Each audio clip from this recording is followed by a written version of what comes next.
જય માતાજી મારા ભાઈઓ। સેવા, સાદગી અને સમર્પણનું ઉત્તમ ઉદાહરણ એટલે જલારામ બાપા અને તેમના મંદિરો। ચલો મંદિરના દર્શન કરાવું અને આ મંદિર તરફથી તમને કઈ કઈ નિઃશુલ્ક સેવાઓ મળે છે તે પછી હું તમને જણાવું। પેલા મંદિરના દર્શન કરી લઈએ, પછી કઈ કઈ સેવાઓ મળે છે તે તમને હું જણાવું। પછી પેલા દર્શન કરી લો। જો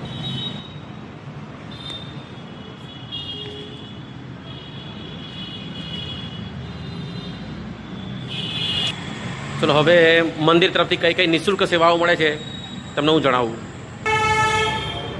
આ મંદિર તરફથી પેમ્પલેટ મને પ્રાપ્ત થયું છે, તે તમને વાંચીને કહું કઈ કઈ સેવાઓ આપે છે।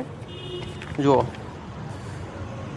આણંદ શહેરમાં વસવાટ કરનાર કોઈપણ વ્યક્તિનું મૃત્યુ થતાં તેના પાર્થિવ દેહ માટે સ્મશાન લઈ જવા માટે નિઃશુલ્ક મોક્ષ રથની એ સુવિધા કરી આપે છે આપણને।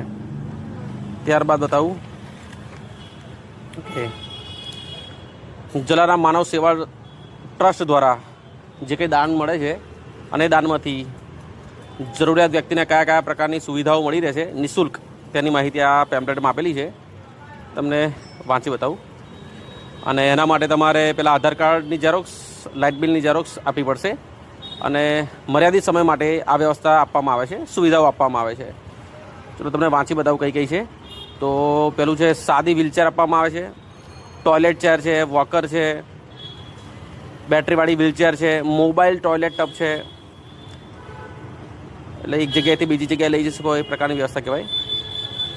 એરબેડ છે, વોટર બેડ છે, ઇલેક્ટ્રિક પલંગ છે, ફિઝિયોથેરાપી માટેનો જે પલંગ છે, પછી ડેડ બોડી મશીન છે, જમવા માટેનું ટેબલ છે, લોખંડના હાઇડ્રોલિક પલંગ છે, એમ્બ્યુલન્સની વ્યવસ્થા કરી આપવામાં આવે છે। ત્યારબાદ મિની ટોયલેટ ટેબલ છે, લાકડીઓ છે, હાથની જોરી છે, ત્યારબાદ કમર બેલ્ટ, રેક્ઝિન બેડશીટ છે, ગાદલા છે, પલંગ ઉપર મૂકવાના સ્ટેન્ડ છે, પગના મસાજનું મશીન છે, દવા મૂકવા માટેનું સ્ટેન્ડ છે, હાથની લાકડી સ્ટેન્ડવાળી છે, સ્ટેન્ડવાળી હાથની લાકડી છે, અને બોટલ ચડાવવાનું stand, oxygen flow meter, oxygen machine છે, સક્શન મશીન છે, ન્યુબિલાઇઝર મશીન છે, નુગા બેડ છે, યુરિન ટબ અને નાના ટોયલેટ ટેબલ છે, ટોયલેટ ટબ વાડકા છે। આ બધા જ પ્રકારની સેવા નિઃશુલ્ક આપવામાં આવે છે।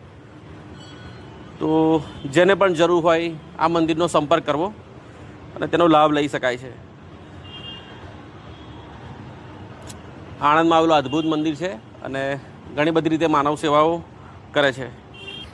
જો તમારે પણ જરૂર હોય તો આ મંદિરનો અવશ્ય કોન્ટેક્ટ કરવો અને યથાયોગ્ય શક્તિ પ્રમાણે તમે દાન પણ આપી શકો છો। જો નજીકમાં રહેતા હોય તો દર્શન કરવા